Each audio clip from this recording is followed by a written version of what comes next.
I put my faith in you. They turn their backs on you. Man, I'm never going back. Man, I'm never going back. I put my faith in you. They turn their backs on you. Man, I'm never going back.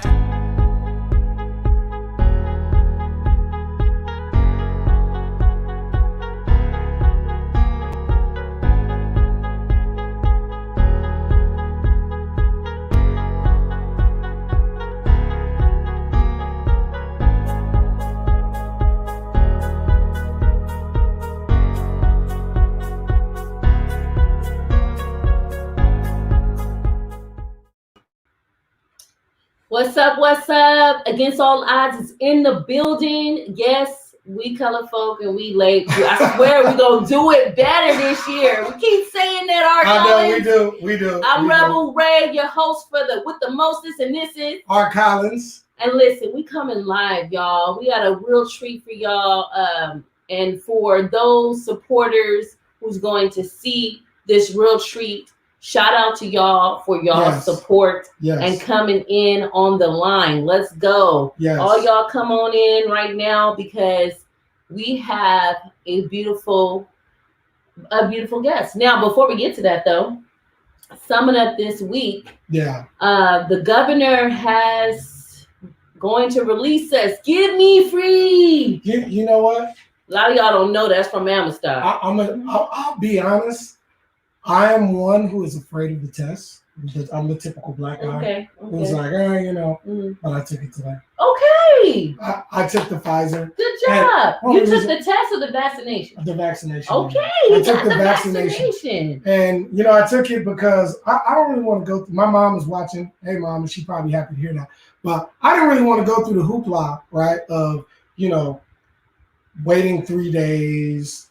And then flying, I just took the vaccination all day long because, I'm taking a lot of trips this year. Come on. And I don't really want to have. And that's one of the mandates, you guys. If you're not vaccinated, he has released that the governor, and they're minimizing people taking trips if you're not vaccinated. Mm-hmm. So, kind of strong arming you with a nice tone, get your vaccination, or we're going to limit how you get down this summer. Yes. But along with that, the governor is opening up after the 15th of June. He has set his new parameters up, especially for mega events. So those that were worried about Juneteenth going forth and any other event, we're going forth, y'all. Yeah. So also we're good about that. Also, we didn't air the podcast last week out of deep respect and honor for a beautiful woman who has gained her wings. Yes. Our very own First Lady, Melly Stallworth. So, those of you that do know her and know exactly what kind of a person she was and who she was. Those of you who don't, I'm telling you, it was worth us not even airing the podcast because, she was a very beautiful woman of God, and out of reverence and respect, we wanted to give that to her. Definitely. And so we wanted to give her respect and all honors due. And so, and we put her away nicely. The family put her away nicely. And all of us came together like we needed to. And we thank God He is the Most High for that and bringing peace. Yeah. All of that, right? Definitely. All of that uncertainty. So definitely, we're very much appreciative of it. And got to see loved ones. I love you all. I was happy to see all our loved ones there supporting. So it just was a very emotional time. It just seemed unreal, but it is not a sad time. I know for some it is because she's shouting with Jesus, and she's decorating her mansion, y'all. She's decorating, wearing the finest clothes. We should be the ones crying right now because she probably young and when you with Christ, that's your renewed body. You renewed body. Come on, restoration. So God is good on that. So I'm excited, right? Yes. Now, this young lady that's coming to us today, I want to kind of give you a shout out of her bio before we show her face. Yeah. And so this author is a part of our community. She is a Black author, Yes. and she'll tell you about her story about how it was a struggle releasing a book in a pandemic. Man, come on. Right? Yeah. And so we said we have to give space to her because she is one of our queens, Yeah. especially in our greater Stockton area, San Joaquin area. She's Definitely. an activist, she's an organizer. But let me just go a little bit on her bio. She is the mother, and she leads with that, y'all. Come on now. She's the mother of 5 and the grandmother of 8, and she's a Stockton resident for over 30 years. She's a healthcare consultant supporting care, especially in diversity, culturally inclusive care. That's very important. Very. And then she is the author of what we're going to be showcasing today, A Life Worth Loving, Living, Loving, Forgiving. This is her first book, and it's her personal journey of overcoming her, despite the statistics. What do we talk about this? We talk about against all odds, right? Yes. And we're bringing to you those individuals who actually live the story against all odds. And this is a powerful one. And this is a powerful one. Let me tell you, look how bent up my book is. Yes, look. I've been rolling this thing back. Look, I went through these pages, thumbed through these. I'm a very fast reader. Yeah. Okay. Now it wasn't a fast read for me, but we'll get to that. Let me finish introducing her. Let me finish introducing her. And she is part of the Vision Purpose Network. She is the founder. And it's a support group for visionaries. They do virtual meetups and mixers. So those individuals that are of leadership quality, those that want to know how to get more into leadership, even to develop the self, we're going to hook you up tonight. She'll be able to plug her information. She also is the facilitator of Candid Conversations, a monthly virtual meetup to discuss trending and necessary conversations impacting men and women of color. Some of the same stuff that we do here, but exclusive to the group. And they're currently doing sisterhood series right now. So talking about those things that actually bring us together and those that keep those things apart. She actually got a podcast coming soon. We're excited about that. Awesome. And her name is Fayette Latrices on all social media platforms. And so we're going to go ahead and bring her in because she's going to just tell us a little bit about what she's doing now and then go right into this book because we got some questions. We got a lot of questions. Okay. We got some questions about this book. Yes. I don't believe what I read. And this is a true story. It was a true story. Y'all, it's like it blew me away like a lot of the things that I was reading here. It's like a lifetime story. A lifetime movie. It is. This like watching a movie. Oh my God. And it was so well done. And whoever edited this did a very good job. But even I know this author personally. We're gonna bring her on as we're talking to her. We want to put a face to who she is.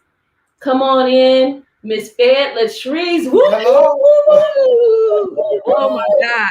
Can you guys hear me?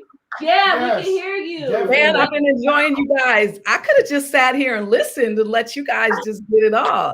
Thank you. Yes. We're so excited to have you. And just right now, before we go real deep into this book, because this book is deep. It is deep. Right? It is extremely deep.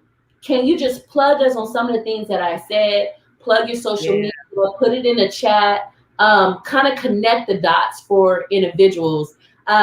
We got your swag on. We support y'all. Wait, can you see mine? You feel me? I'm rapping the right one. Come on. Hey. The love family. And we did a promo. Me and our paid. I love it. Black dollars. Yes. To support. That's what we do. Who she needs to be in her journey because this book is gonna be Oprah time. Okay, it's Tyler Perry. Yes. Man, I can't wait. I mean, I know this is gonna do amazing things. Somebody need to call Tyler. Man, somebody hashtag him. Yes. Call Tyler. So go ahead. I'm gonna give you the floor. Okay, so I've been blasting this out to my people, trying to get them on. So first of all, thank you Thank you. It's truly an honor. I love what you guys are doing, the support and love you've been showing me in just such a short time. Rachel just jumped right in. We reconnected. It had been a minute and you jumped right in. So I appreciate that. And I want to offer my condolences again. Sorry for your loss, the loss of the community. The Stallworth name goes very far. So just want to make sure that I acknowledge that. So so Fayette Latrices, the book has been a long time coming. Real talk, you guys. Somebody planted that seed in me about 20 years ago and said, you should write a book. You should write a book. And I'm like, I don't know. I don't know if I want to be that transparent.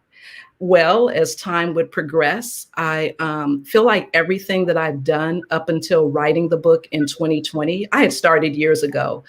But up until that time, I really feel like God was preparing me for everything that goes along with it, including speaking and being able to do interviews like this, public speaking, sharing my story more globally, through many, many things. So if you don't mind, I want to just paint a picture for you. So are you guys familiar with Lisa Nichols? Have you guys heard of Lisa Nichols? She's a motivational speaker. If not, just look her up. Just look her up. I love motivational speakers. Yes, you're going to love Lisa Nichols. So long story short, in 2019, Lisa Nichols came to Stockton, which was a really big deal, to a wealth empowerment summit. Now, I had been following Lisa for years, but I got to see her up close in person, and I was just so blown away. So you know how you go to church and you hear a sermon and you are just like, oh my God, that was for me. I needed that, right? But then you leave and you still kind of feel it, but then your reality comes the next day and it's like, you don't forgot everything that you needed, that you heard. I've had those experiences before where I was so moved and motivated by something that someone said or did, but then within a short time, it was gone. So to hold on to that inspiration that I received from her during that Wealth Empowerment Summit, I decided to do 30 days of affirmations on social media. And I did it for 30 days because I wanted to keep myself inspired. So I did these social media posts for 30 days. And it was like my accountability because I put it out there, 30 days, I'm going to be posting something for everybody, Instagram, Facebook. And at the end of 30 days, I was like, wow, I'm really feeling this. So I decided to do another 30 days. But this time I wanted to do a single word because we could say a lot with a lot of words. But I said, you know what? I'm going to post a single word, the dictionary definition and how it shows up in my life. So all of those great words like trust, honor, inspire, motivate, beautiful, community, tribe. So it went from 30 words to 100 words. Wow. So 100 words, 100 days on Facebook. You can go back and look on my timeline, Facebook and Instagram. I posted these 100 words. And the 100 days of one word and the 30 days of positive affirmations, it just did wonders for me. For one, it was the consistency of making sure that I woke up every morning and just spoke life to myself, spoke life to others. And out of that grew Vision Partner Network Mixers. So I'm getting to the end on this story. So Vision Partner Network Mixers was because during that 100 days, I wanted to create a space, unlike your typical mixers or meetups, right? Mixers are typically, they have some drinks, some appetizers, some music, and you're networking, but you're networking about business opportunities, resources, services, products. I didn't want that type of mixer. I wanted the type of mixer where we're networking about purpose. We're talking about vision, right? I wanted to create I call it a safe space or create a community for people who have vision and purpose, but I wanted to fill the room with both sides. The people who are on the sidelines trying to get in, they know their life has purpose. They know that there's something that they should be doing. They don't quite feel fulfilled. It's there, but they just haven't had that push to get it to the other side, right? To get in the game. And then I had people who have already gone into the game. They went from the sidelines into the game of their purpose. And each time I would have one of those events, I would invite a few people to speak, to share their story, how they went from the sidelines to the game, to encourage people. But the selfish part of that was it was encouraging me. And I knew that writing the book was something I always wanted to do. And I almost felt like a hypocrite. Here I am in this space, inspiring others. That's why I call myself the sideline coach. Here I am inspiring others, step into your purpose. Your life has purpose. I read a lot of books and watch a lot of shows about that. And I was doing all of this for everyone else. And then people would say, well, what's your purpose, Fayette? Wow. What are we supposed to be doing? And I said, wow. I think I'm supposed to be doing this. I think I'm supposed to be inspiring others, but I think I'm supposed to be doing it with my story. And because I had already started writing the book, the pandemic gave us a lot. But one of the things it gave us was the gift of time. So no more excuses. Come on now.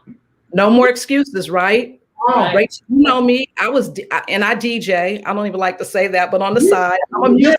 Yeah, and she a dope DJ though. I need a DJ now. I like to call myself a music player. Collins, I like to say that I'm a music player because I don't scratch, but I can mix a little bit, right? So anyway, 2019, I'm telling you, I probably played 3 to 4 events, parties, weddings, whatever, a month. So I had very little time for myself. But during this pandemic, all of that got shut down. So now I'm not DJing. I'm going to work, grinding my 9 to 5 because I never missed a beat. I literally lost my sister in February of last year, right before the pandemic, just kind of blew up the spot. But I went from that to going right back to work. So as an essential worker in healthcare, I continued to work, but on my weekends, I was like, oh my God, what am I going to do with my time? And a friend of mine, I had invited her to come and hang out. We were going to do one of those parking lot meetups, right? Park our cars, social distance, and bring out our lawn chairs and just talk. And I invited her and she didn't come. And when I reached out to her, she said, I just want you to know that I may not be coming to a lot of the things that you do. I may be kind of MIA, but that's because I feel led to allow God to use me during this time. And to just speak to me and to just, grow me. There's some things that God wants me to do. And I just need to give him this time. So don't take it personal if I don't show up. Wow. And that really, really spoke to me because I said, Fayette, how dare you take this time and still try to make stuff happen in the middle of a pandemic? You're doing the same thing. So from that day, I committed to finishing the book.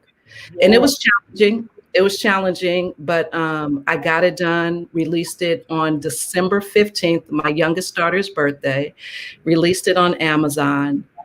And I only told my family and close friends. And I was like, oh my God. So writing the book was kind of difficult, It was emotional. I like to say it was really emotional. But then releasing it was intimidating. I thought when I pushed publish on Amazon that I was going to want to celebrate, forget the pandemic, y'all, we about to celebrate, just come to the house. We're going to do this. But I felt really emotionally drained. I did not realize how much writing that book took out of me because while I'm writing it, I'm just trying to get through it.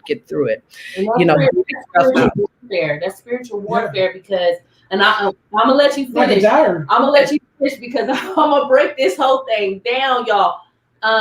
It was spiritual warfare for her to do that. Yeah. And so finish telling your story because I don't want to jump. Okay.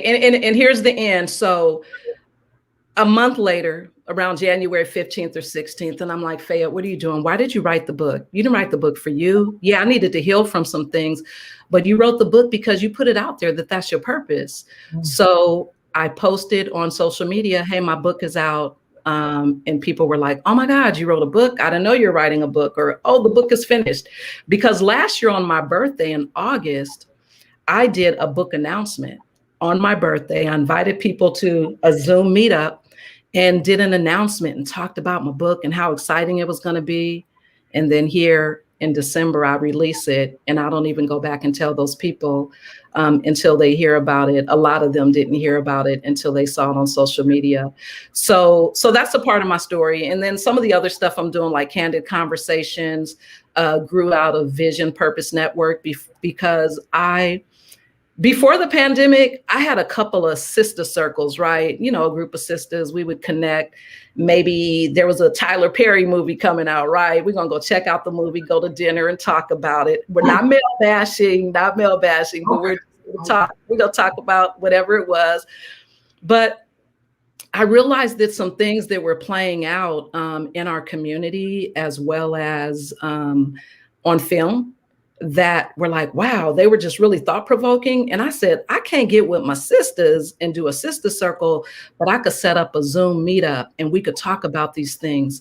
So that's how Candid Conversations came about. And then the sisterhood series, because we just did one in April about why are women mean to each other. And we had a good conversation with about 30 women talking about that. The next one is going to be on May 27th, next Thursday, on colorism. So everything that I've done has built on to something I was doing. Yes. Please put all that in the chat and plug yourself, please. Okay. We gotta get to this book. I want to get to this. Let's get to the book. We gonna start. Listen, when I tell y'all, you know, I put stuff on thick, but this one right here was hard for me.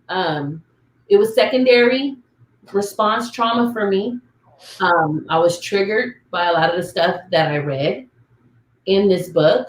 So it is a trigger warning for you, but it's going to release some of the incarceration that people feel with tragedy and trauma and all those things that happen to people when they're young. And I just want to read this excerpt in Anaya. This is the first chapter in the book.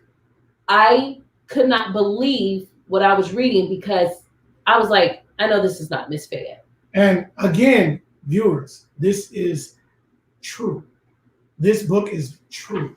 Okay, so that's what, you know, makes it hit close to home. So I'm just going to read this excerpt and then I'm going to kind of go through this. And it says, baby, don't cry. Don't cry, baby. Mama's coming. Don't cry. Mama's coming. Please don't cry. Mama's almost finished. I said, I'm coming. Baby, don't cry. Almost. Yeah. Almost there. Almost done. Okay. I'm finished, baby. I said I was coming. So don't cry. Mama's here. Damn, that baby won't stop crying all the time. Crying day and night. Crying. I tried putting her away in her room. I tried but still crying. All the time crying. I can't take it crying. Crying, crying, crying. The baby won't stop crying. That's how it starts. And I'm like, well, why is the baby crying? Yeah, what's going on? I wanted to know too. I'm like, why is the baby crying? So Anaya, this young woman, her early 20s, I think she's 20, 21. She barely had 3 children. The latest was this baby whose father was not around. And this mother who struggled with heroin addiction at a very young age. Yeah. She would go in and out of consciousness, always trying to escape. And one day, while she was under influence, she gave her baby away. She gave her baby away. And that baby is Miss Fayette, y'all. A lot of y'all didn't know that. That was hard for me to hear that. That was hard for me to hear that. You were given away at an infant stage to a man you now call your father. He rest his soul. He passed in 2006, right? 2006 with prostate cancer. And this man had a story of his own that Miss Fayette actually talks about in this book. But the way this man came about, it was almost as if he took advantage of a vulnerable mother. But she also, Miss Fayette, learned to love her father through all of the things that he did. And she talks about this. Some traumatizing things. It was some traumatizing things. And if you don't mind, if I can just list some of the things you went through. Oh, yeah, no problem. The ongoing domestic violence of her mother, which is not her biological mother, right? Because she was given Sandra, away. right? Yeah. Sandra, Yeah. And Mr. James, Miss Fayette's, father, not a biological father, he was fixing the plumbing, the toilet plumbing in the house of her biological mother, and came and took the baby. The biological mother in that moment felt so overwhelmed that she gave Miss Fayette away. Now, Miss Fayette, as you're reading this story, she comes up to this consensus on herself because she's talking about it in the mind frame of a child, now an adult, trying to explain what she told herself. And it leads back to those abandonment issues that we often see in traumatized families. It is very hurtful Very to be hurtful. abandoned by a parent. Yes. And given to a non-biological parent. Who often inflicted hurt towards others that you love. Now, he necessarily didn't inflict hurt towards you. Right. But he inflicted hurt it was more, it was more for me. It wasn't the physical abuse. It was the emotional and mental abuse of witnessing that. My father was not go in the room. Whatever happened in the moment, and it didn't matter who was there. It could be outside. It could be. It's just crazy. It could be anywhere. So it wasn't one of those. Sending the kids to the room. I don't want to say that this man was all the way like bad. I mean, it takes somebody. Well, she told her story with a strong heart to take on a child, right? That is not his. Let's put that at the forefront. Yeah, let's put that at the forefront. Okay. Second, and I just want to kind of go through some of the things. Yeah, because I'm trying to go through the book, and so she told his story. You want to tell his story? Well, yeah, I'll let you go. So his story, you see this now, this pattern of intergenerational trauma. She had to actually go back to tell her father's story to explain why some of the trauma that her mother, brother were actually being led to. And correct me if I'm wrong, your father's mother died when he was a baby, like 9 months old. 9 months old. Yeah. He also dealt with abandonment issues. Yes. And who raised him? His grandmother. Yeah, he was raised by his grandmother. His father, and it was his father's mother. His father's mother raised him because his father remarried, and the woman he married said, your daughter can live with us, but your boy, the boy can't. So even then, there's an abandonment issue there. Yeah, absolutely. And it goes to show throughout your life. Yes. Why he made some of the decisions that he made, and why some of the trauma was inflicted towards you. Yes. One thing I saw in the book that kind of I was like, okay, you were in I guess you were trying to go to the restroom. You had to use the restroom, and I guess the girls' restroom. You remember talking about? Yeah. There was, I guess it was 4 or something. I don't know. But you end up going to the boys' restroom.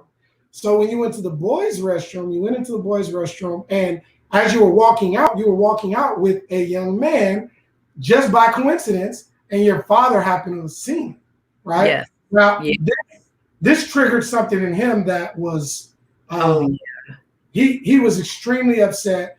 I guess when you went in the room, the air conditioner was really cold. You were soaking wet. I don't know if he was yelling at you or whatever, but he was upset. And, I guess he made you stay in the room. Yeah.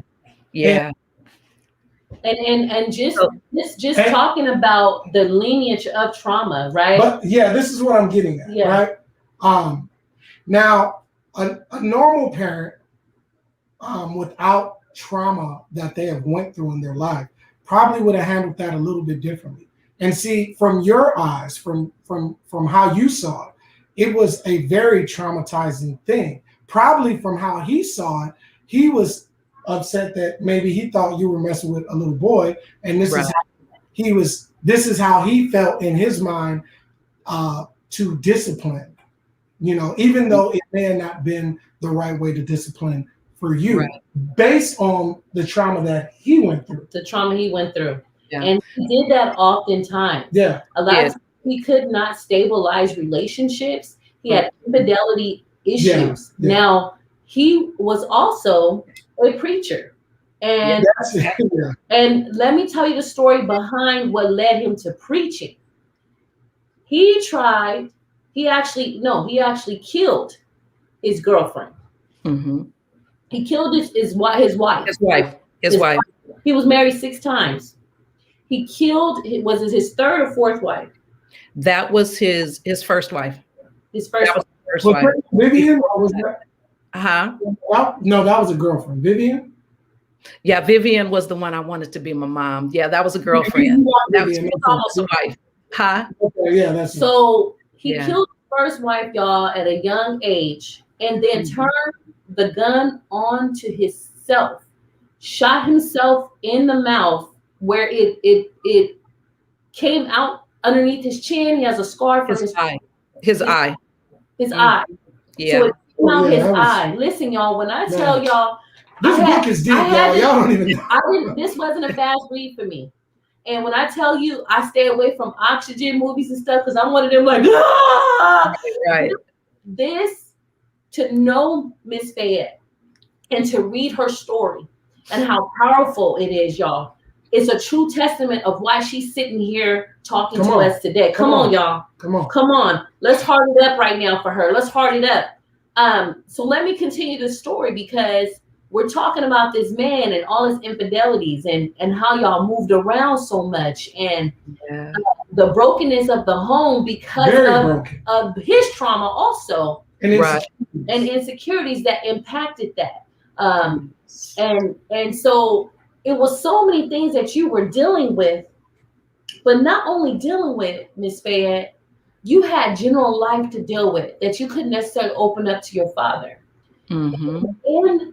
In the chapter, Barbie's 2 boys. Again, we had a segment about secrets swept underneath the rug, sexual abuse in the family unit. Yes.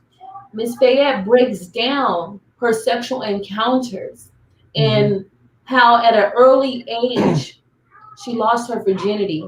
Was it 11? It was 11. 11 so to someone who she thought was her boyfriend. Yeah. Well, let's take it just a step back. No, this happened after, a little bit after. Yeah. We'll go back to that, but let's go a little forward, just a little bit, and speak about the young man, the stepbrother, right, who was in the barn, and he made sexual advances at you. Am I speaking about that right? He showed you his private area. Yes. And let me ask you this question, because I know that you said that you were curious about sexual intercourse and different things like that. But based off of that, based on what happened with that situation, do you think that triggered something in you more, or do you think it kind of brought you back from it? No, I think it absolutely triggered more. I talk about looking for love in all the wrong places. So because of growing up in such a volatile household where there was a lot of abuse, there was rape, that when I got attention wherever I could get it, right? From girls, boys, whoever. So that first sexual encounter of feeling like, this boy was my boyfriend. He was like in 9th or 10th grade. I really believed that he was my boyfriend. And I believed that because this is what he wanted, that this is what I had to do. But I didn't even know what it meant. I didn't even really know what was happening until it happened, right? But from that point forward, I just felt like this is the love that I didn't feel like I was getting from my father, because I don't think he really knew how to love. My father had no trust for women. He didn't trust me as his daughter, which is why when he saw me coming out of the boys, it was the boys. We were at a church convention and we were staying in a hotel, and the boys had a room by the pool and the girls' room was upstairs. had to go to the bathroom. So I go into the boys' room to go to the bathroom. And then he sees me coming out and he's like, what are you doing in the boys' room? And it was all bad after that. But I just always, was looking for love somewhere else, but my father did not trust women, which is why he was so abusive. We could be in the grocery store and a man may ask my mother or my stepmother a question, and he would give them a look like they couldn't even make contact or eye contact with other men, because I knew when those things would happen, when we got home, it was going to be a beat down, Wow. It was just constant. It was So, Yeah, go ahead. so this is the funny thing about fate. If he had left you there with your biological mom, could your life have turned out worse or better? It talks about in the book that your biological mom actually went to jail. And are you which she does dispute that. So that's the thing, because I got the story of how that whole, I don't want to say transaction, but how that all played out. So the story from my parents who raised me was what you read in the book about her going to jail, and her story is a little different. So I do share both stories, but to answer your question, it's so hard to say. My life probably wouldn't have been a bed of roses on that side either. In fact, I think the way I come to peace with it is to say that unfortunately, all of those things had to happen for me to be right here in this moment today with you. Come on, y'all. Come on. Right. It was purposeful, unfortunately, as unfortunate as it was, but that's the only way that I could process it without letting it take me down, without letting it take me under. I have to look at my present and where I am now. And even though the journey wasn't easy, but here I am, right? Standing, still healing from a lot of it, but it had to play out that way, unfortunately. Now, and when I think of that, you would think a man who takes a child as his own would evaluate his self-healing, and if he's ready to raise a child without putting that hurt on them. And a lot of times we see that people put themselves in positions and they're not ready for people, right, or situations because they're in some deranged place or a hallucinated state that they're okay and they're not okay. Yeah.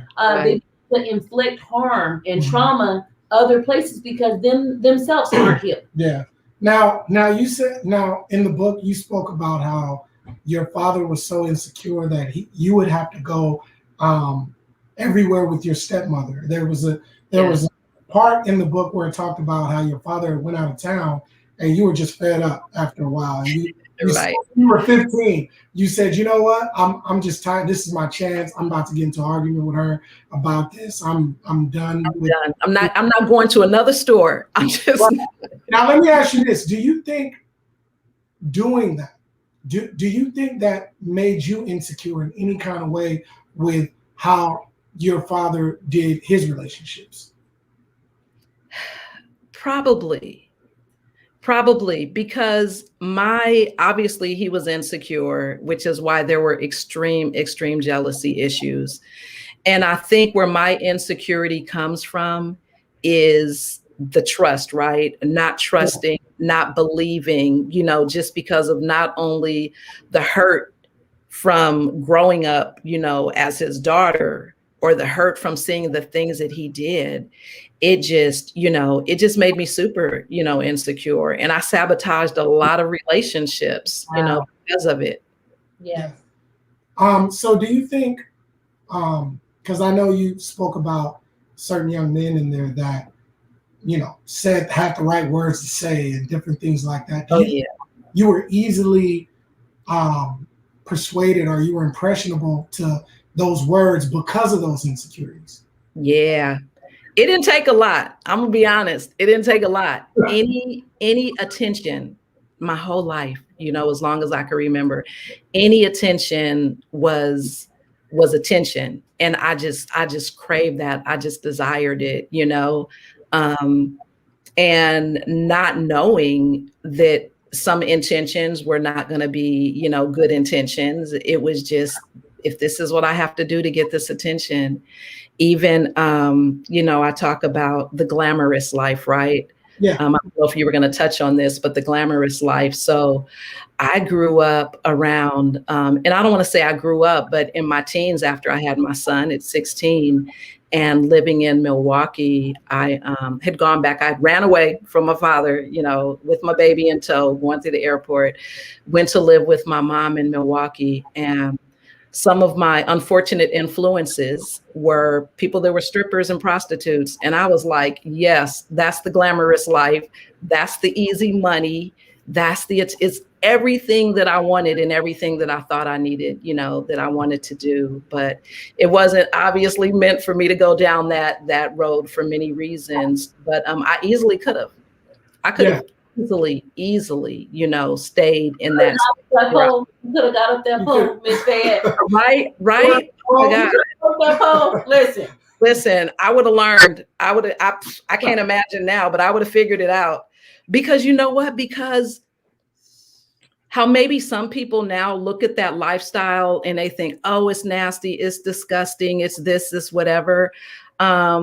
I can't speak for other people and why they go in that direction of either stripping. We've heard everything from college funds to just the money, right? Mm-hmm. And for me, it was the money, but it was also the attention, just feeling like you're desirable. You are so real right now. Come through, Miss Fayette. Be as transparent as you need to. Okay. Come on. That was my journey. Miss Fayette, now, there were certain times in the book where you had very heavy emotional trauma that you experienced. And due to that heavy emotional trauma, now, and I'm going to bring it back to the attention, right? But due to that emotional trauma, you had found yourself in situations where you tried to kill yourself a few times. Yes. So can you talk to that after he makes his point? Yeah. So do you think that maybe a lack of attention or you feeling less than or whatever caused that you to have that breaking point to where nobody cares? You know what? I know you mentioned in a couple parts that one part you took some ibuprofen or something or some Tylenol, aspirin. And then another one you took some medication. Just speak on that a little bit, if you can. Yeah. So the very first time, I just remember it was actually before I was even, pregnant, have my son, but just having deep depressions. My father was super strict. It was just me. So I was the only one living in the house at this time. And he was super, super strict. And I was lonely.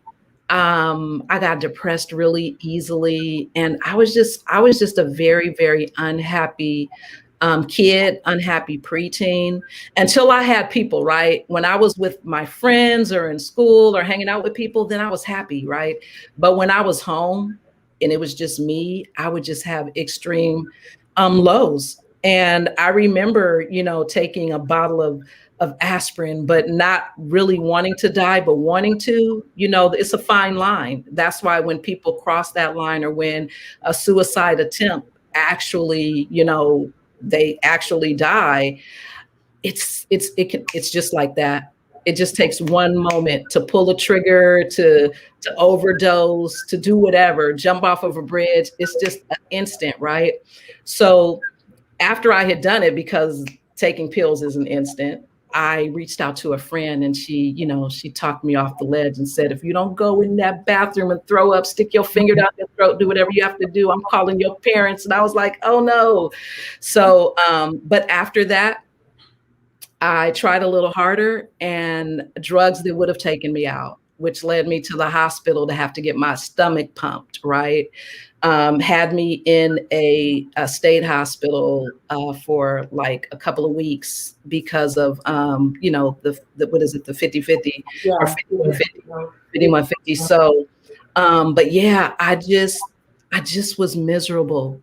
I was so miserable, so depressed. And I have to say that first time, it was just, lonely, sad, not having my mother, never getting along with my stepmother. But those the 2 times after that were related to men. It was about men. It was men that I shouldn't have been in relationships with, that just broke me, and they didn't realize they were doing it, but at that time it was like, I just don't want to live anymore because I can't be in this person's life because they did this, or they decided they don't want to be with me anymore. Life isn't worth living. It isn't worth living. Yeah. It took a long time for me to get past that, because the second time I had already had children and I was still willing to take my life. Wow. Yeah. And so, you wanted to ask a question. Yeah. And the reason why I asked about the attention part of it, right? For our viewers listening, we have a lot of women, a lot of young women that watch the show. You mentioned that after you overdosed the second time, you went to a party with your boyfriend, and you were expecting him to feel sorry for you. You were expecting him to give you the attention, like, hey, baby, you okay? I know you empathize, but he didn't show you any empathy. Mm-hmm. And now, based off what you're saying, and you clearly told everyone, why you did it, for simple facts of boyfriends, or and just rejection. I see this pattern of rejection, yeah, and abandonment and disappointment throughout her entire lifetime up until this point too. Yeah. And it caused you to restrict, for the lack of better words, and you found yourself in a situation where you felt like, what, I'm not worthy. I don't even want to be here because of what people think about me. You know what I mean? And the lack of love and empathy that you were getting caused you to have these type of emotional abandonment issues. Now, let me ask you this: Do you think if you grew up in a household where you did get that attention, do you think that when these men came along, that you would have felt like taking pills, or living a destructive lifestyle like you did? No. If I had grown up in that type of home that the picture that you painted, I can't see that happening. Even if my mother, gave me away to that type of home, I still can't see that happening, because the things that I experienced, it was like a domino effect. It was like layers and layers of trauma, and those experiences day in and day out, from woman to woman, from school to school. It was like so many different experiences. There was absolutely no security, no stability. The only security that I had growing up was we always lived in a nice house in the suburbs somewhere. Right. I never remember, having issues with, going hungry. Always went to pretty decent schools, but my home life was a whole different story, right? So go ahead. That perpetration that we often see in the Black family unit, mm-hmm. good on the outside, don't tell what's going on the inside of this home. Mm-hmm. So especially when you all were growing up, that was a thing, to show a face, to show on the outside that there was no trauma. We don't talk about what's going on, and we talked about that. We touched on that.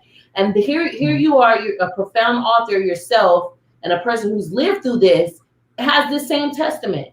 Like everyone else, besides the infidelity of your father that was known out there, it seemed like you said, and you said that reoccurring in your book, fundamentally, I've always grew up in a nice home on the outside in the suburbs, right?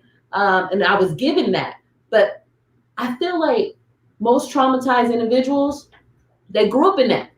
It's not necessarily in the hood all the time. It's hidden. And that's why it's not talked about. Yeah. I mean, one thing else I noticed in your book and touching on what Rebel Ray said, you had a sense of detachment. You were in the house, and there were times that you guys wouldn't even sit at the table and eat. Yeah.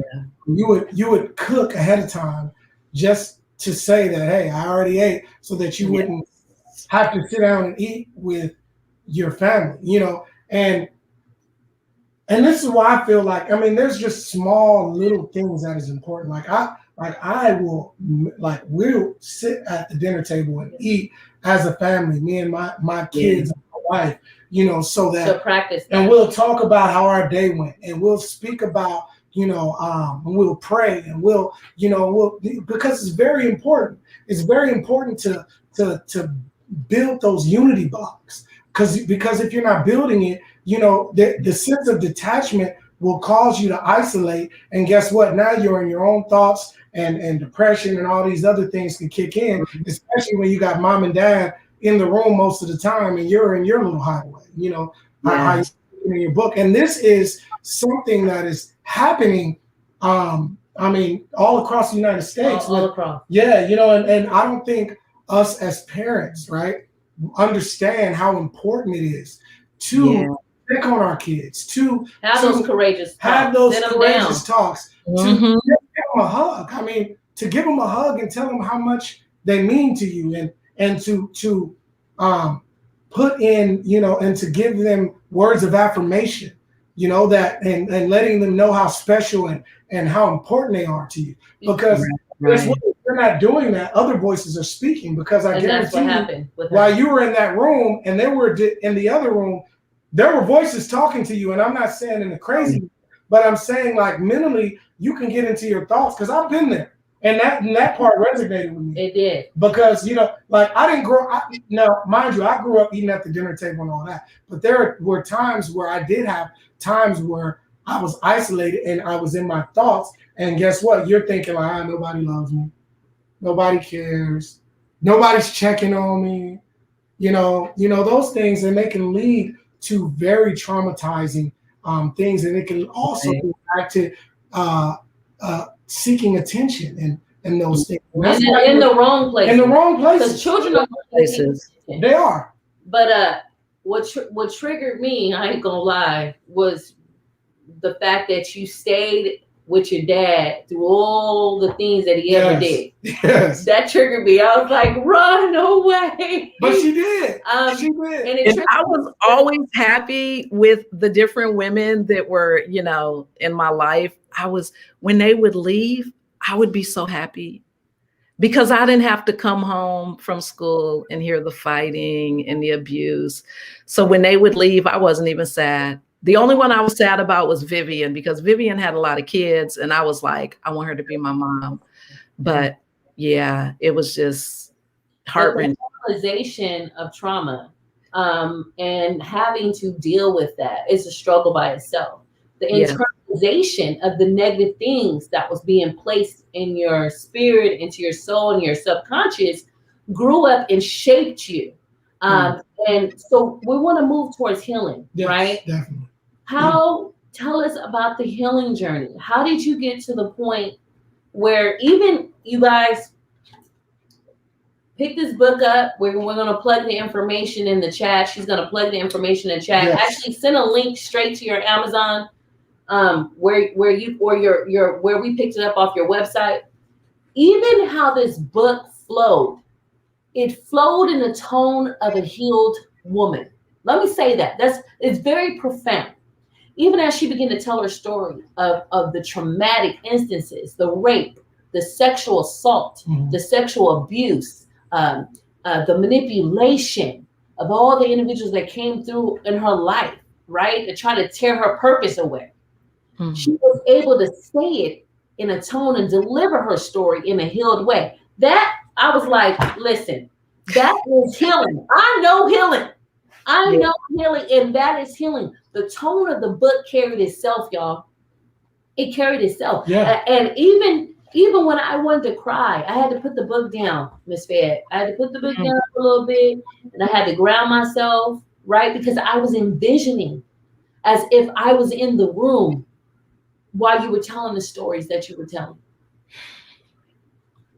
And so, real quick, based on the aspect of healing that Rebel was talking about, let's go to the title of the book. It says, "A Life Worth Living, Loving and Forgiving." Yeah. Now, I wanna zone in on the forgiving part, because a lot of times when you have a trauma-inflicted lifestyle that you grew up with, the forgiving part is the one of the biggest parts, because for me anyways, it helped free me, when I forgave, and I didn't relive that trauma over and over and over again. So you can speak on that a little bit.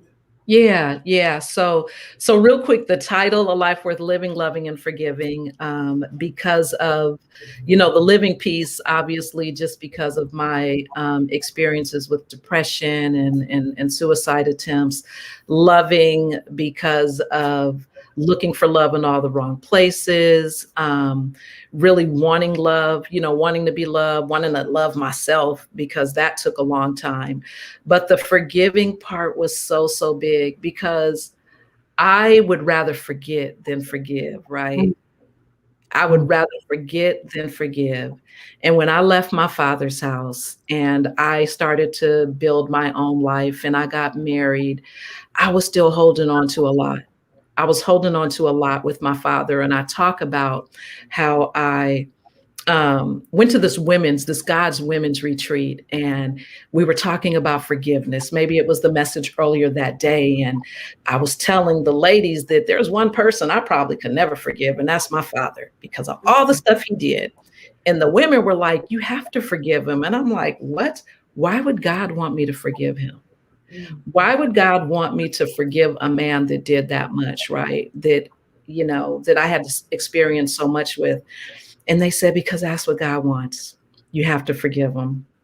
And that really stayed with me. So months later, I felt like I was ready to forgive him. And I called him on the phone. I was like, this is the day. I'm ready to do this. I called him on the phone and I said, "Daddy, I just want you to know that I forgive you." It's like, "Forgive me for what? What'd I do to you?" And I'm like, that's the worst part of it. Yeah.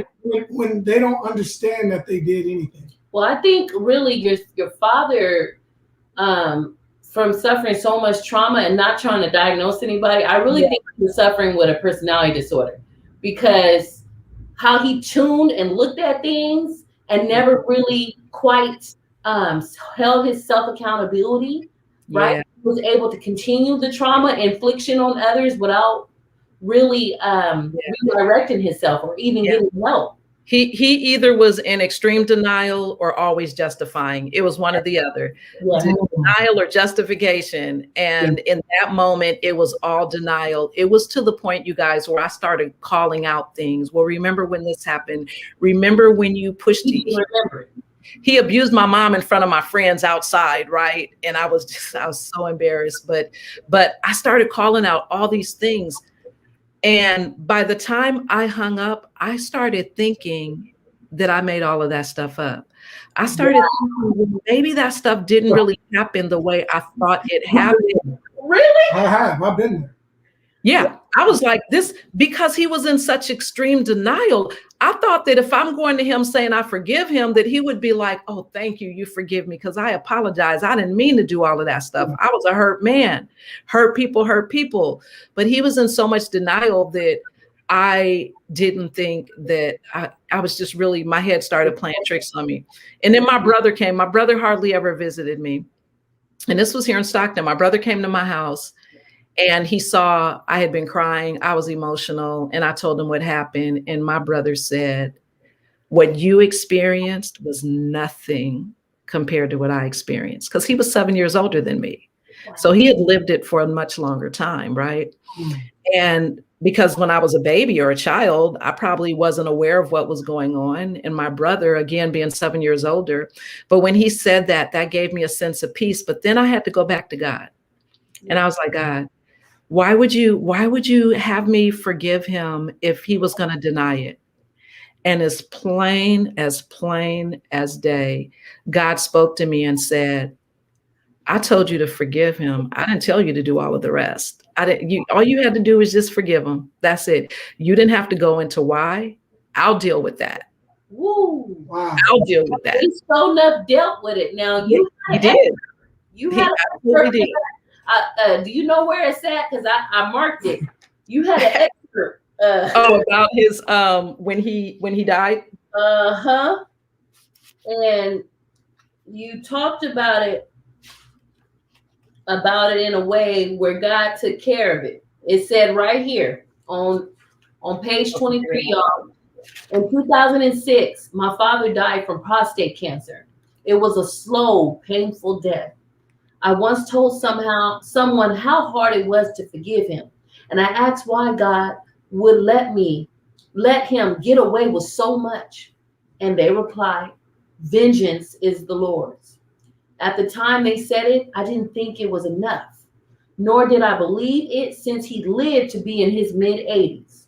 When I saw how fragile he had become on his deathbed, I understood exactly what they meant. And I know he suffered his final years on earth. Listen, when I say it was Tyler Perry, when I say this is Tyler Perry, y'all don't know. I was crying. I had to put the book down. I said, oh, Jesus. Oh, wow. Yeah, he definitely suffered. I remember going to visit him, and I went twice, but before he actually died, probably like a few weeks before, and my brother told me, he said, sis, you have to come, because I wasn't going to go. He said, sis, you got to come. I think it's almost like he thought he was waiting for me before he died, and he was living in Texas. And when I went in his room, you guys, my dad was a third the size. My dad was huge. He was tall. He was, of stature, and he was strong, right? Very intimidating. When I saw him on his deathbed, less than 100 pounds, barely able to talk. And guess what he said to me? He said, all men fall short. All men fall short to the glory of God. That was his way of letting me know that he had fallen short. He couldn't admit it through my life that he had done so many terrible things. But on his deathbed, he told me all men fall short. And I said, wow. You wanted to hear something like that. You needed to hear closure. I needed that. It sounds like to me when you called him and he didn't, he wasn't like agreeing to what he had done and he was in denial. That seemed like it might have opened up another wound for you instead of allowing you to heal and close that chapter. Now I'm gonna dig into this just a little bit on what I just heard, right? Now, when he was going through these things, how did you feel about that when he was going through the prostate and be honest cancer situation?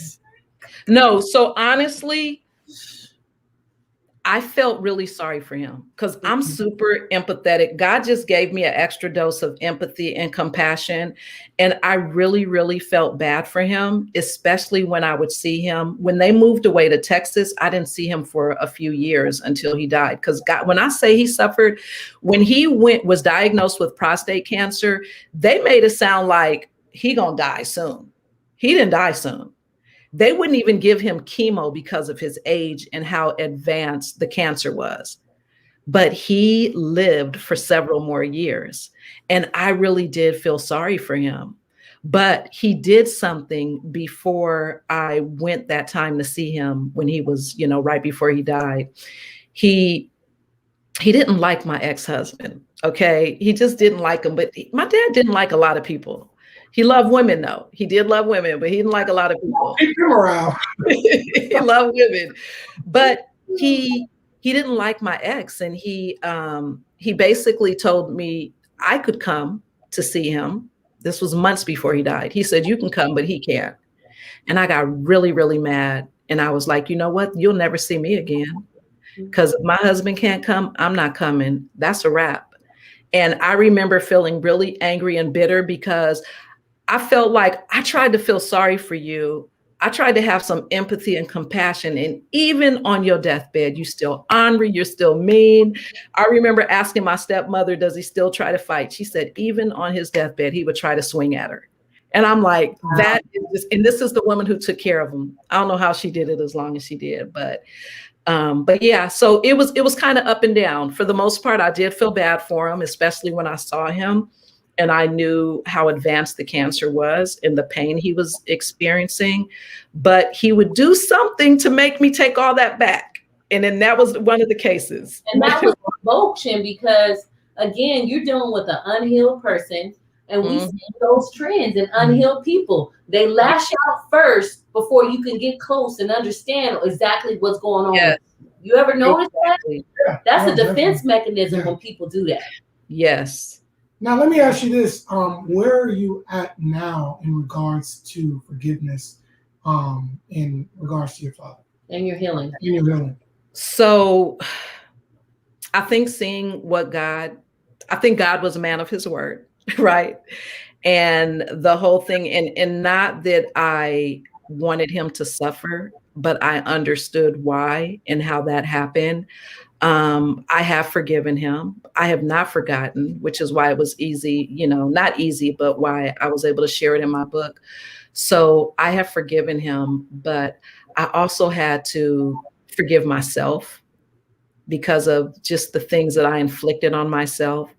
I had to forgive my biological mother, Kat, because initially I thought when I met her, I thought that I was okay because I was so happy to see my biological family that I was like, okay, this is going to be great because this other life was so jacked up and so painful and traumatic that now I'm meeting my real mother, my biological sisters, and it's going to be so amazing. And when it wasn't what I thought it was going to be, I remember feeling bitter. She never knew that, and I never showed it to her, but I was really in my feelings about her.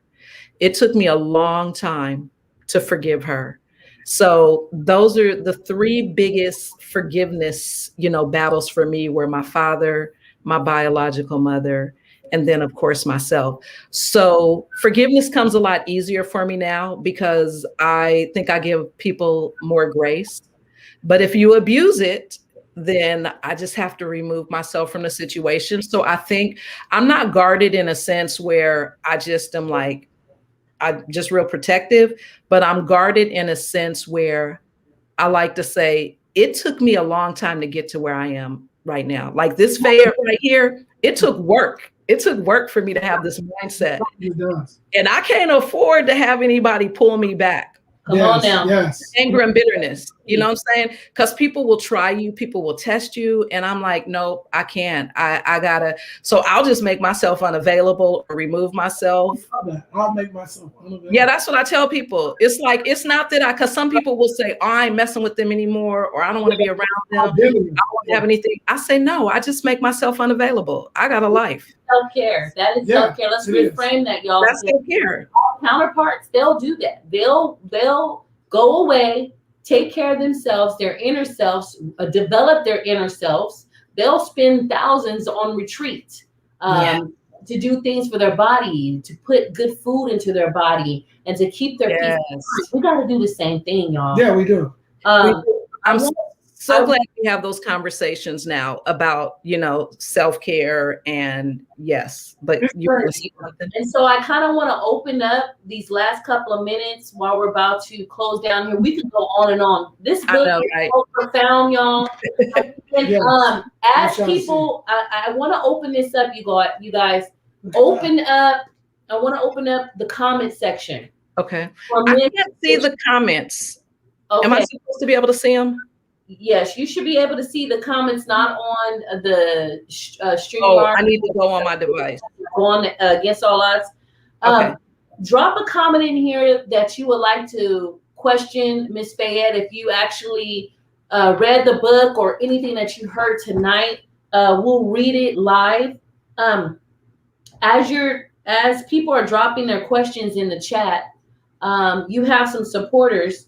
And I want to give a shout out to some of your supporters, Miss Patricia Johnson. We have you. She says a very profound book, and that she herself had to inhale and exhale as she read that. Right, Miss Jolene French, she's on here. Shout out to my girl, Becky Stone. Becky Stone has definitely a purpose and also a story.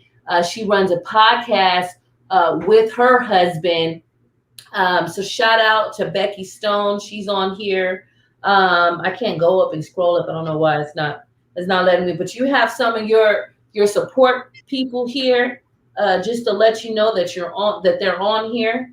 And so anyone have any questions that we want to ask of Miss Fayette Latrice? Miss Fayette, while you're in the chat, go ahead and drop the actual website. Listen, go buy this book. Go buy the book. How much is the book? How much is the book? Yes, please. The book is $15. It's affordable. $15 on Amazon and on my website. And it'll be available at Juneteenth too. So come on, so drop that. What you doing for Juneteenth, Miss Fayette? Oh, I'm so excited. So I told you guys I'm the unofficial sideline coach. So I really love, moving people into the game. And this whole new authors community for me is just so amazing, because I didn't realize how many authors there were. I know there's a lot, but people that I actually know. So initially, when I heard about Juneteenth, I was just going to get a booth for myself, share my merch, as well as, the book. And then I thought, wait a minute, why not share this experience with other authors? Because a lot of people wrote books during the pandemic. They have not had book releases. They have not been able to do book signings because, of everything that's going on. And I said, this is the perfect place to bring several authors together to in the same location, to talk about their books, to share it with the community. And I'm excited. So I have about 6 authors. I'm super excited about a young author. I gotta drop her name. Her name is Faith August Saunders, and she's only 10 years old, you guys. She wrote a book during the pandemic. Oh, that's what's up. Yeah, if you know Tashante McCoy with the Aao movement, this is her daughter. So excited. I'm looking forward to sharing information with people who attend Juneteenth about the whole writer's experience, from writing to the paper, right, to the book form, and what that process looks like. It's really not that difficult, I found out, but I feel like everybody has a book in them. I'm waiting for you guys to write your books. Y'all got a book in you, you know that. Yeah, well, mine's has been on the table for 3 years now. I've been writing it. It's not a personal memoir. I'm not ready yet to release that, but it is a self-guide book. So hopefully I can do that and finish that. Definitely. Yeah. Yes. I would like to add about the title of this, and something I learned along the way, because I had to deal with. I had a lot of trauma in my life as well, and somebody once sent me a letter, or one. I won't say a letter, but a letter with some information in it. And as I read it, I read and I looked, and it said, "True forgiveness is forgiving somebody as if it never happened." Now, in my mind, for many years, I said, you know what? I forgive this person. I forgive that person. I forgive this person. But I would always replay the events in my mind, always harbor it in my heart. And with unforgiveness, you have to hold on to a certain amount of hatred, anger, hurt, in order to hold on to that unforgiveness. Now, in my mind, when I read that, I realized that I didn't really forgive these people because the cycle of these events continuously replayed in my mind, although I pushed it back into the back of my head. And I said, you know what? I'm done with it. I forgive. But really, I didn't forgive because I didn't let it go, and as if it never happened. Yeah. Now, this is how you'll know when you really forgave somebody. Just somebody really, really, really did some trauma to you, really hurt you. And when they come around your presence, you don't feel nothing. There's no vibe. Now, if you have a vibe, or if you have some sort of feeling, that's unforgiveness. Now I had to, in my mind, a triggered it's feeling. any kind of trigger feeling. Your body does stuff. You might get sick. You may feel it in your stomach, feel it in your headache. You're gonna feel some physical. Yeah. Well, we call it the body keeps score. There's a book. The body will keep score. Yes, score. I believe that. Emotional trauma too. Now let me tell you why God says forgiveness is so important. The Bible says that he who the Son sets free is free indeed.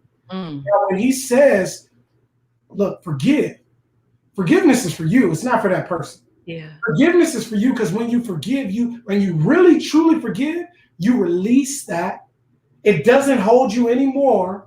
That the cycle of that thing does not torment your mind. Then the chemicals that are being released in your body because of the cycle of this, not causing you to age, feel depressed, feel certain things that you would not normally feel throughout the day, because unforgiveness is a poison. And once the snake of unforgiveness bites you, and the venom starts working its way in you, you find yourself in a whole nother mental state. A whole nother negative state. Now, when you come out of it, you realize, wow, I'm freed from it. I'm really free. You really free. Yeah. There is somebody right now that spreads, and I'm not going to take too much time with this because we're going to end it, but that spread so many lies about me. Okay, I mean, and I'm not even going to speak on it, but it was bad, horrible, bad, and they were all lies. Now, in my mind, you know, I felt hurt over it for many years. I felt, you know, like, well, how could somebody do something like that? How could somebody say something like that? How could somebody try to speak evil of my good? Now, how I knew that I forgave this person is when I seen them, and this is years later because it didn't happen overnight. Like you said, I was a work in progress. I had the construction tape all around me, okay? Believe me when I tell you, I had a hard hat on, the boots, the gloves. Now look, when I saw this person, and this is recently, when I saw this person, I was able to give them a hug. And I felt nothing. Nothing was there, not a jump, not an angry thought. And as a matter of fact, it was all love. Yeah. It was all love. Like I really felt a genuine sense of love for this person. Yeah. That's how you know when you forget. That is so true. Beautiful testament. And, you know, Patricia Johnson is on here and she says, you know, I'm running through my head trying to figure out what I can ask, but I can't think of anything but what to say, how special this book is, because although the situations are different, the feelings and the way you felt, I connected with you in that way. And I too felt that way. I felt connected, even with what you were saying. And you can actually visualize your pain, the way you wrapped your words around certain situations.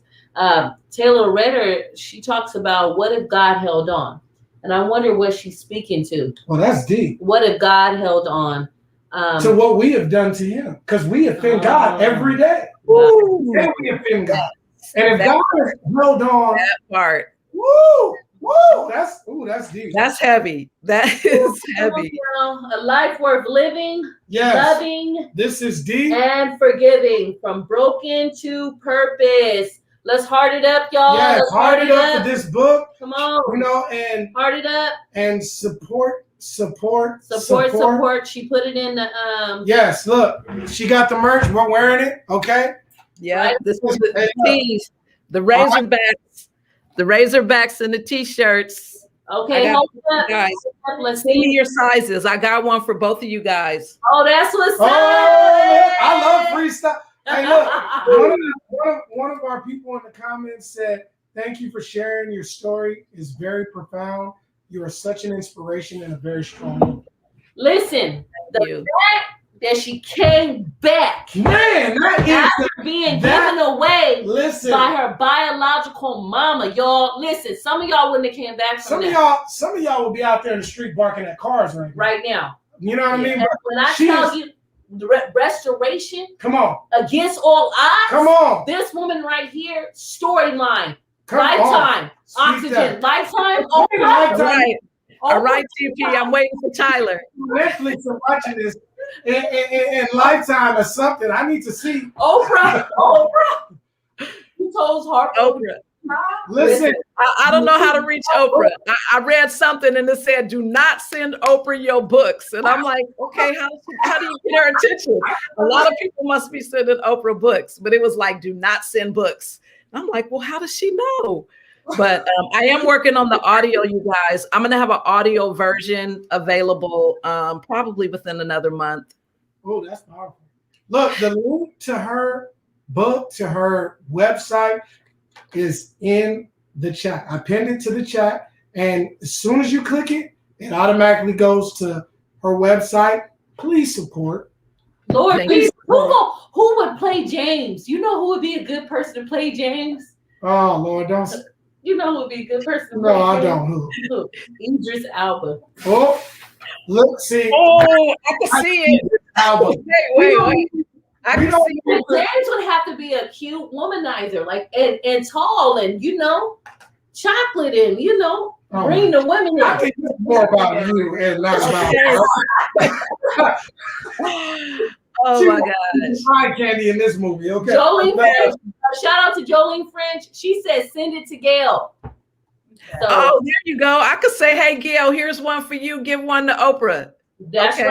right. And all your mini travels, you find all kind of extraordinary people that you talk to. She's very humble, y'all, but she's everywhere. Again, the reason why we got the Author's Corner at Juneteenth is because of this woman right here. She put herself before others. She brought others in so they too can benefit from being there. They will have in-person signing. You can go on June 19th at Weber's Point to get her book. We'll have an Author's Corner with 6 other authors, including herself. She's holding up some of the books. She's dope, y'all. She's dope. Y'all come with your money. Please. Do not come and ask for a discount. Don't do that. It's only $15, all right? I want y'all to buy at least 4 books. I got mine signed. Of course, I got mine signed. Oh, okay, yeah. Oh, you got yours signed? I got, you know what I mean? I got a person. I'm sorry. Let me show it's all mine. Let me show you. It's all mine. Oh. And she got this real cool book. Page paper. It's a magnet, right? That you can coach. Cool. That is so dope. Yeah. She had it. So she's so dope, you guys. I just go. That's right. Presentation is everything. I'm looking at the studio. I'm looking at the studio like, man, it would have been cool to be in that studio with you guys. One day, I'm gonna get to come in the studio, right? That part. All right. So we're excited for you and blessings to you. She's such a beautiful person. You got such a beautiful spirit. Yeah. I can tell you have such a beautiful heart. Let me say something. And comedy in our family has helped us through our trauma. So sometimes we make it seem like I'm a little inappropriate. Yeah, especially with the pole thing I just said. I was like, why did I say that, Jesus? But I'm gonna say this because everyone's thinking it, and that's what Rebel does. Mm-hmm. She don't look like her trauma. You know when I tell you the Lord, when I tell you the Lord will restore you, you don't look like you did any type of work. You do not look like what you don't. No trauma, no drama. You look like a model. Praise the Lord. You look very youthful. I don't know about all that, but you do. I'm telling you, work. God is good. You look very youthful. Y'all hearted up for Miss Fayette because trauma didn't take. Some of y'all looking like raisins in the sun. Raisins. Trauma just shriveled some of y'all up, but the Lord, because it'll hold you just like forgiveness. It'll hold you hostage. It will. What is that saying? It'll take you farther than you want to go and keep you longer than you want to stay, or something like that. It'll do that. You won't be able to make it back. Give it to Jesus and let it go. Give it to him. Well, we at that point, everyone. Okay. I want to thank you for Thank you. having the bravery of writing a Come on book now. that can help so many women and men. Yes. I mean, because there's a lot of things in here, even though it was from a feminine perspective, I was able to identify some of these things that were in here. Yes. So, men, you go and get this book as well. But thank you for Support being a brave queen. enough. I gotta say one thing real quick, because I can't believe I didn't do this. So we mentioned that I have 5 kids, and I talk about going from a GED to a college degree. Because when you a teen mom, you ain't thinking about nobody's school. Yeah. Mm-hmm. Nobody's school, but I went back to school in my 30s, late 20s, early 30s, and AA at Delta College, bachelor's from University of the Pacific, and then my master's from Trident University, an online university. But You were supposed to be doing that. Come on. all y'all. my kids have a college degree. We have like 10 degrees between us. Between me and my 5 kids, every single one of them has a college degree. 10 degrees. And You that's broke what- the cycle. You broke You that broke cycle. the cycle. I broke the cycle. Yes, How I she- broke the cycle. I just got chills. Listen. Because that's right in my alley. I like stuff like that. You hear Yeah. me? It's so powerful. And I'm really happy you brought that up because, listen, she came from the gutter, the okay? gutter. The The gutter. rose that grew from the concrete. concrete. Come Okay, on now. she's the rose for real. Come on. The true essence of the rose that grew through concrete. You Against are. all odds in the building. Come on. Come on and- now. Wow. You know Yeah. what? So I'm very proud, very proud. And And this you book are an looks like example. it's been through a spiritual warfare. Because I was like, oh, Jesus. Yes. Process. It stood the test of time. Listen, I want everybody in the chats, everybody watching, to share, like, comment, so that other women can be inspired by this beautiful woman who has endured and who has made it out of so many tribulations that has part. drowned so many. Y'all give y'all offerings and pay your tithes. Plug her pocket. She DJ. We'll take 10%. You feel me? But go ahead. Yeah, you need a DJ. Wait, look. You need a DJ. You need a book. You need merch. Come on. What you need? Run it. Yes, Like please. business. Let's go. Yes, we support. Yeah. you. All right. And we We support you. had so much fun, even with such a heavy book.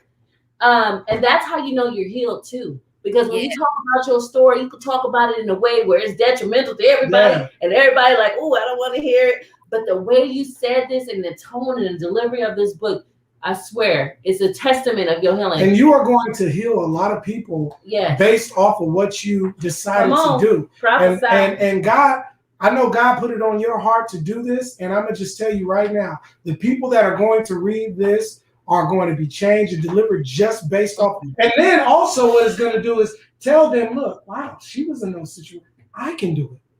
I can change the narrative. We always talk about people power and the empowerment of self at the People's Empowerment Center. Yeah. And I'm telling you, you are the legit one. Epitome of The it. epitome. And I don't care what you are experiencing, what you're going through. Just listen to Miss Fayette's story, and you will understand that there is nothing in life that can hold you back. If you believe, you can do it, and you can accomplish whatever it is that you want to do. And before we leave, Miss Fayette, again, please put the link to where they can contact you, because you have your ongoing circles, your virtual circles, so people can chime into your teachings. Remember, you don't got to have degrees, which she do though. You don't got to have degrees and this and that to say that, hey, my trauma led to some experiences that I learned how to get through. Let me teach you also. If you humble yourself, right? You can learn from what and how Miss Fayette. You can get to the other side. You got to believe. You got to believe that your life has purpose. Come on.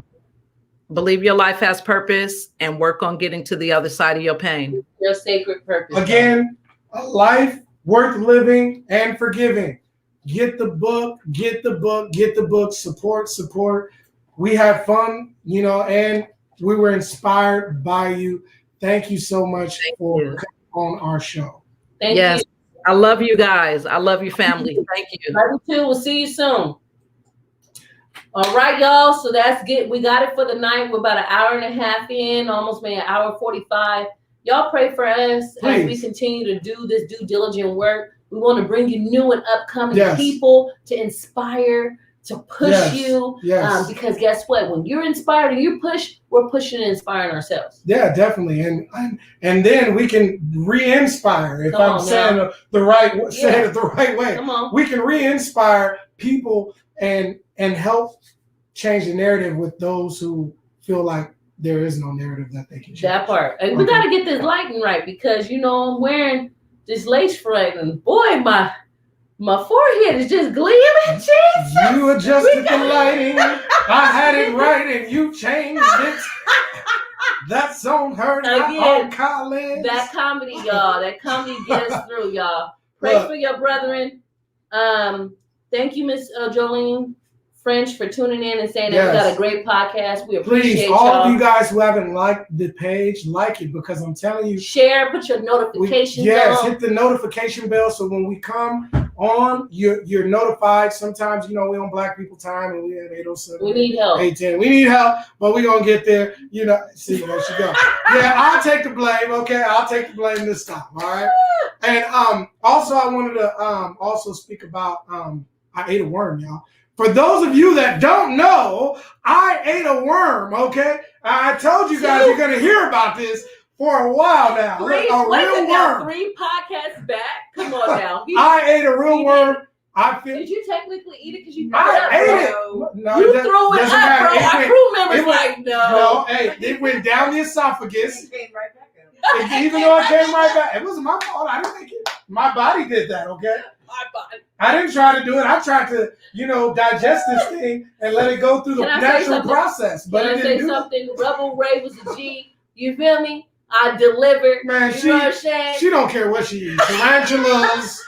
Okay, hey, roaches. She don't care what she eats. No, I ain't eat no roach. You don't eat roach? Don't even do it. I can't even. All right, so she has her limits, but I got my limits. But she ate. Now you bring a snake. Cricket. You bring a snake up in here. Y'all will see me climb this whole wall, this ceiling, and everything else. Y'all be like, "Dang, I didn't know she's a big girl. She can move like that." I'm gonna have to agree with you on that because I'm not afraid of. Listen, when I tell y'all, my fear level is practically like 0, like literally. But snakes, I don't know what it is about them things. Like you want to see a chick come out of me that I didn't even know was there? Listen, hey, voice going high and everything. We heard the chick. He hear falsetto. He said, Hey, look, that worm all of that symbolizes. It's like a snake. It's like a baby snake. Listen, he thought he was Michael Jackson. Get that. What's my favorite song? Something about the name of Jesus. Something about the name Jesus. Lance, what is it? Lance Allen? Lance Allen. Something about the name Jesus. He hit that falsetto, y'all. I ain't gonna lie, I did. We out of here. We out of here. We gonna have y'all getting into car accidents and everything. Because I know y'all watching. But we love y'all. We love y'all. Hit the notification bell. We out against all odds.